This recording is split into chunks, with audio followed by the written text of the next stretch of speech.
ચલાના Mithapur road ઉપર રહેણાંક મકાનના ફળિયામાં દીપડું ઘૂસી ગયું તો વાછરડાનું કર્યું છે મારણ. ચલાના મીઠાપુર રોડ પર રહેતા ખેડૂત રમેશભાઈ વાઘાણીના રહેણાંક મકાનમાં ફળિયામાં મોડી રાત્રે દીપડું ઘૂસી ગયું હતું. ફળિયામાં બાંધેલ પશુઓમાંથી એક વાછરડાને દીપડાએ ઉપાડી ગયેલ અને મારણ કર્યું હતું. આ ઘટનાની જાણ થતાં સવારે માલિક રમેશભાઈને થતાં જંગલ ખાતાને જાણ કરવામાં આવી છે. માલિક સાથે વાતચીત કરવામાં આવી હતી ત્યારે માલિક રમેશભાઈએ જણાવ્યું હતું કે આજે આવા હિંસક પ્રાણી જંગલ વિસ્તાર છોડી ગ્રામ્ય વિસ્તારમાં આવતા હોય છે. ઘરના ફળિયામાં આવી પશુઓને ઉપાડી જઈ મારણ કરવા લાગ્યા છે ત્યારે ફોરેસ્ટ જંગલ ખાતું આ બાબતે યોગ્ય કરે તેવી માંગ કરવામાં આવી છે. જંગલ વિસ્તાર છોડી હિંસક પ્રાણી ગામ તરફ આગળ વધ્યા છે ત્યારે ગ્રામજનોમાં પણ ફફડાટ ફેલાયો છે. જેકેએસ ન્યૂઝ ગુજરાતી સાથે બિપિન રાઠોડ, ચલાલા. મારું નામ રમેશભાઈ કાળુભાઈ વાઘાણી, ચલાલા મીઠાપુર, ધારી તાલુકો, અમરેલી જિલ્લો.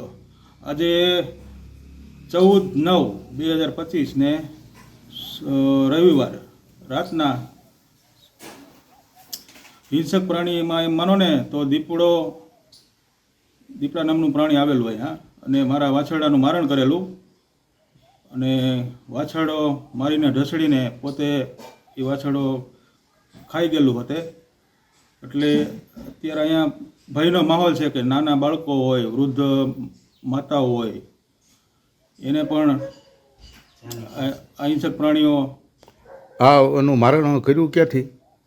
આ મારણ એમ માનો ને એ